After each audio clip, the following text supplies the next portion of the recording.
ದಾವಣಗೆರೆ ದಕ್ಷಿಣ ಹಾಗೂ ಬಾಗಲಕೋಟೆ ಉಪಸಮರ ಚುನಾವಣೆಯಲ್ಲಿ ಗೆಲುವು ಸಾಧಿಸಿದ ಕಾಂಗ್ರೆಸ್ನ ಅಭ್ಯರ್ಥಿಗಳಾದ ಸಮರ್ಥ ಶಾಮನೂರು ಮತ್ತು ಉಮೇಶ್ ಮೇಟಿ ಸೋಮವಾರ ಪ್ರಮಾಣ ವಚನ ಸ್ವೀಕರಿಸಲಿದ್ದಾರೆ. ಸೋಮವಾರ ಬೆಳಗ್ಗೆ 10ಕ್ಕೆ ವಿಧಾನಸೌಧದ ಸ್ಪೀಕರ್ ಕೊಠಡಿಯಲ್ಲಿ ನೂತನ ಶಾಸಕರು ಪ್ರಮಾಣ ವಚನ ಸ್ವೀಕರಿಸಲಿದ್ದಾರೆ. ಜೂನ್ 14ರಿಂದ ಜೂನ್ 24ರ ಒಳಗೆ ಜಿಬಿಎ ಚುನಾವಣೆ ನಡೆಯಲಿದೆ. ಚುನಾವಣೆ ಮುಂದೂಡೋ ರಾಜ್ಯ ಸರ್ಕಾರದ ಪ್ರಯತ್ನಕ್ಕೆ ಭಾರೀ ಹಿನ್ನಡೆಯಾಗಿದೆ. ಸುಪ್ರೀಂ ಕೋರ್ಟ್ ಆದೇಶದಂತೆ ಜೂನ್ 30ರ ಒಳಗೆ ಚುನಾವಣೆಗೆ ನಿರ್ಧರಿಸಲಾಗಿದೆ. ಜೂನ್ 14ರಿಂದ 24ರ ಒಳಗೆ ದಿನಾಂಕ ತಿಳಿಸುವಂತೆ ಜಿಬಿಎಗೆ ಸೂಚಿಸಲಾಗಿದೆ. ಇನ್ನು ಚುನಾವಣೆ ಮುಂದೂಡಲು ಸಾಧ್ಯವಿಲ್ಲ ಎಂದ ರಾಜ್ಯ ಚುನಾವಣಾ ಆಯೋಗ ಸ್ಪಷ್ಟಪಡಿಸಿದೆ. ಅಲ್ಲದೆ ಸೆಷನ್ಸ್, ಮಳೆಗಾಲ, ಸಿಬ್ಬಂದಿ ಕೊರತೆ ಅಂತ ಕಾರಣ ಹೇಳಿದ್ದಾರೆ. ಜಿಬಿಎ ನಿರ್ಧಾರ ತಿಳಿಸದಿದ್ರೆ ನಾವೇ ದಿನಾಂಕ ನಿಗದಿ ಮಾಡ್ತೀವಿ ಅಂತ ರಾಜ್ಯ ಚುನಾವಣಾ ಆಯುಕ್ತ ಸಗ್ರೇಶಿ ತಿಳಿಸಿದರು.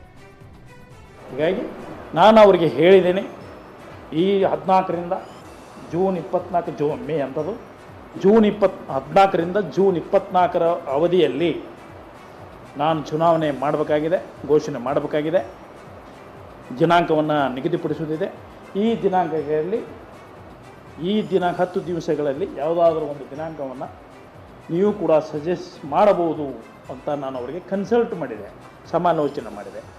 ಹೀಗಾಗಿ ಅವರು ತಮ್ಮದೇ ಆದಂಥ ಒಂದು ಇನ್ಪುಟನ್ನು ಕೊಟ್ಟಿದ್ದಾರೆ. ನಾನು ಇನ್ನೂ ಒಂದು ವಾರ ಆದ ನಂತರ ಚುನಾವಣಾ ದಿನಾಂಕಗಳನ್ನು ತಮ್ಮೆಲ್ಲರನ್ನು ಕರೆದಿ, ಏನು ಮೀಡಿಯಾದವ್ರನ್ನೆಲ್ಲ ಚಾನೆಲ್ಲು, ಪ್ರಿಂಟ್ ಮೀಡಿಯಾ ಎಲ್ಲವ್ರನ್ನ ಕರೆಸಿ ಚುನಾವಣಾ ದಿನಾಂಕವನ್ನು ನಿಗದಿಪಡಿಸುವುದು ಉಂಟು. ಇವತ್ತು ಇಷ್ಟು ಆಗಿರೋದು. ಯಾಕಂದರೆ ಇದು ಪೋಸ್ಟ್ಪೋನ್ ಮಾಡುವಂಥ ಏನು ಅಧಿಕಾರ ನನ್ನ ಹತ್ರ ಇಲ್ಲ. ಇದು ಅಧಿಕಾರ ಇರೋದು ಸುಪ್ರೀಂ ಕೋರ್ಟ್ನಲ್ಲಿ ಇರೋದು. ಹೀಗಾಗಿ ಚುನಾವಣೆ ಮುಗಲೇಬೇಕಾಗಿದೆ, ಚುನಾವಣೆಯನ್ನು ನಡೆಸಲೇಬೇಕಾಗಿದೆ. ಇದಿಷ್ಟು ನಿಮಗೆ ವಿಷಯ. ಹೀಗಾಗಿ ಸುಪ್ರೀಂ ಕೋರ್ಟ್ ಆದೇಶದಂತೆ 5 ಪಾಲಿಕೆಗಳಿಗೆ ಜೂನ್ 30ರ ಒಳಗೆ ಚುನಾವಣೆ ನಡೆಯಲಿದೆ. ಜಿಬಿಎ ಚುನಾವಣೆ ಮುಂದೂಡುವ ಅಧಿಕಾರ ನಮಗಿಲ್ಲ ಎಂದ ಆಯೋಗ ಪಾಲಿಕೆ ಚುನಾವಣೆ ಸಂಬಂಧ ಜಿಬಿಎ ಅಧಿಕಾರಿಗಳ ಜೊತೆ ಚುನಾವಣಾ ಆಯೋಗ ಸಭೆ ನಡೆಸಲಾಯಿತು. ಈ ವೇಳೆ 5 ಪಾಲಿಕೆಗಳ 369 ವಾರ್ಡ್ಗಳಿಗೆ ಚುನಾವಣೆ ನಡೆಸಲು ಆಯೋಗ ನಿರ್ಧರಿಸಿದೆ. ವಾರ್ಡ್ಗಳು, ಮತದಾರರ ಪಟ್ಟಿ, ಮೀಸಲಾತಿ ನಿಗದಿ ಬಗ್ಗೆ ಸಭೆಯಲ್ಲಿ ಚರ್ಚಿಸಲಾಯಿತು. ಚುನಾವಣೆ ಪ್ರಕ್ರಿಯೆಗೆ ಸಿಬ್ಬಂದಿ ನೇಮಕದ ಬಗ್ಗೆ ಅಧಿಕಾರಿಗಳ ಜೊತೆ ಚರ್ಚೆ ನಡೆಸಿದ್ರು.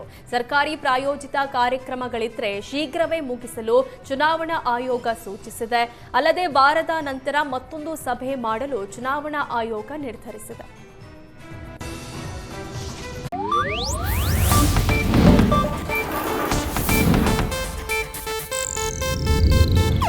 ಇದು ಏಷ್ಯಾನೆಟ್ ನ್ಯೂಸ್ ನೆಟ್ವರ್ಕ್ ಪ್ರಸ್ತುತಿ.